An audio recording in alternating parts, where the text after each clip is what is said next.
Good morning and good evening and good afternoon. Welcome to another show on the Sports Music and Live podcast. Today I'm going to cover a bit about the Crawford and Donovan rematch.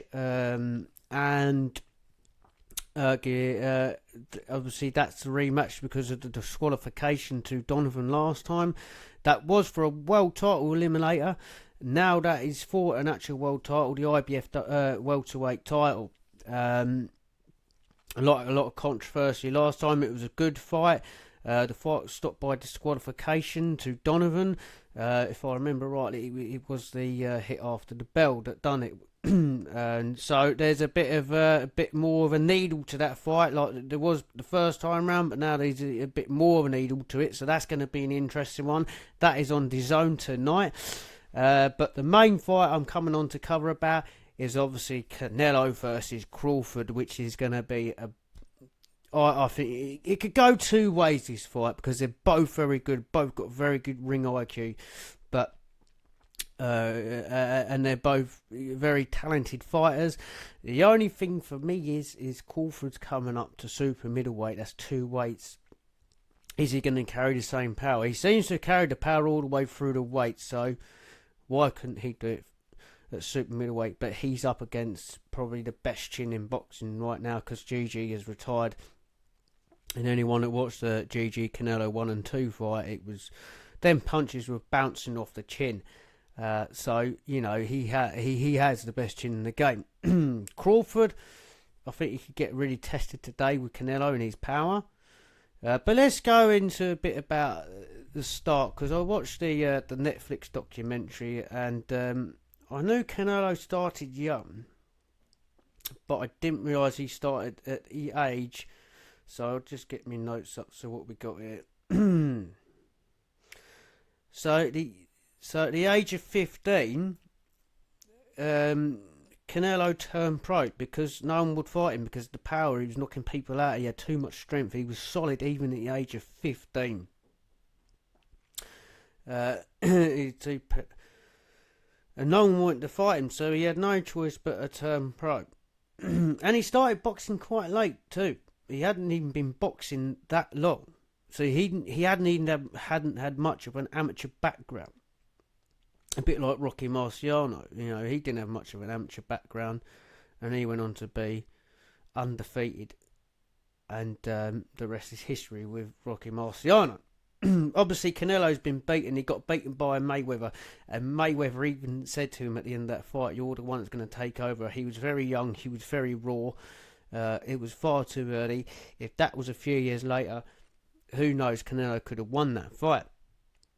Mayweather being smart, and Mayweather being smart, and took that fight earlier because he knew the danger of what Canelo could do. So I become a big fan of Canelo when he beat our Matthew Hatton.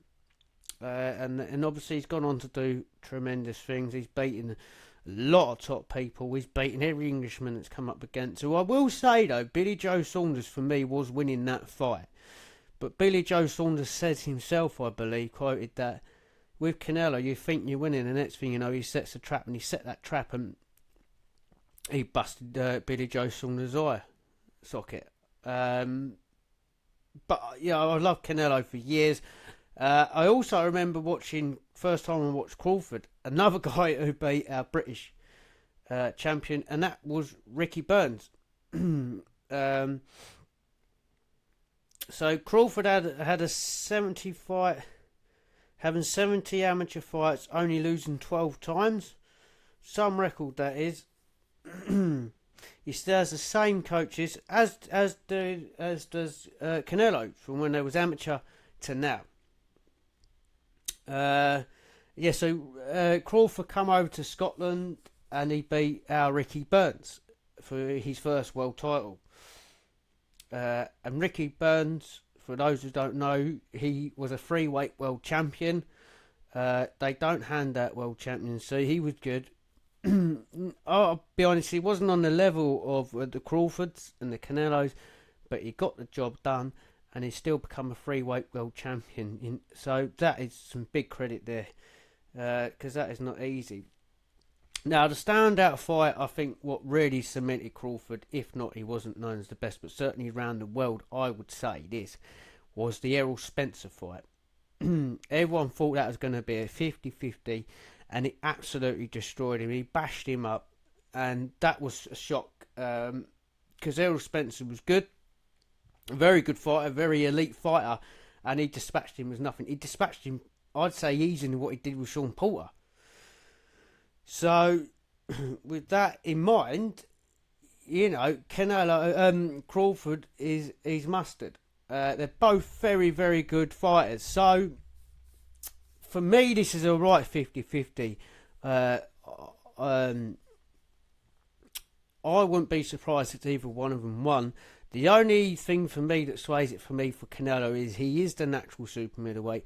He is strong and powerful. Even when Amir Khan got in there, he said he couldn't believe he got in there because of the pure size of Canelo on Fight Night. So I've had a try having a good look at the weigh-in and their height. They're not. There's not much difference in height.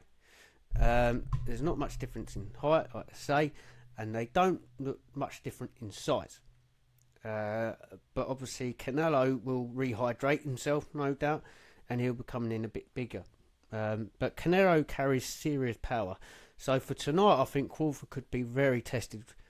Will it be a knockout? I can't see it being a knockout for me because they're both very good ability-wise, defensive and offensive. So I think because of the defensive skills, I can't see it being a knockout. But then, if it is going to be a knockout, I'll probably say Crawford. And the only reason I say Crawford is because he's coming up 2 weights, and that's the only way I'm going to say that he'll get stopped. But I think he's got too much of a good ring IQ to not get stopped. So for me, I'm going to go with Canelo because I'm going to be biased because I'm a Canelo fan. Crawford's very good, but I'm a Canelo fan, and I'm going to go with Canelo tonight to win. And it's going to be hopefully it's going to be a right cracking fight. They both like a bit of action. But let's hope Crawford don't get in there and run, which I can't really see him doing. Canelo, he ain't going to run. He loves to fight. I think he had to deal with that in his last fight, didn't he, with Skull. I believe that's how you pronounce the name. Should have looked that up, sorry. So it's going to be an interesting fight. I hope it's going to be an all-action fight. This is the biggest fight. This is, for me, is like Mayweather and Pacquiao. Maybe not as big, but what I'm trying to say, it is a big fight. Probably the biggest fight in world boxing right now because of how they are. And Crawford, he's a free weight. I think he's a free weight undisputed champion and 4-weight world champion. So he coming with a great pedigree. So yeah, I think it's going to be a cracking fight. Can't wait to watch it. Also announced in the week recently that Josie Parker will be fighting Fabio Wardley. A bit at risk for this with Parker for me because everyone that knows Fabio Wardley and has watched Fabio Wardley will know he carries power all the way through that fight. But I think this is a massive step up for Wardley. I do think Parker will come out victorious. He's definitely got so much better. His boxing ability. He never had a great engine, but now he's under Andy Lee. His engine's got better. He seems to reserve his punches a lot more. So that's going to be a great fight. So be looking forward to that. I'll be hopefully bringing a preview when that fight comes up. I would like to say also rest in peace to Joe Bugner. He went in there with some top fighters. Fighting Fraser in his prime, obviously fighting Ali, he didn't become a world champion, but rest in peace to Joe Bugner. Can't say I know too much about him. Obviously, I remember first hearing him when he went in the jungle.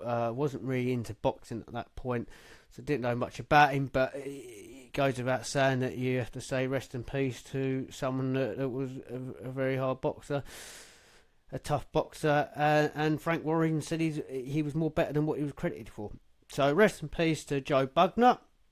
So my views and thoughts and predictions are it's going to be a Canelo win, and I think it's going to be on points and just nicking it. I think it's going to be a very close fight, and hopefully it's going to be one for what we're all expecting. It's going to be a cracking fight.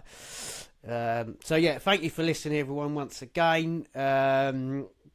On the Sports Music and Life podcast, give us your thoughts in the comments, what you think and how you think it's going to go.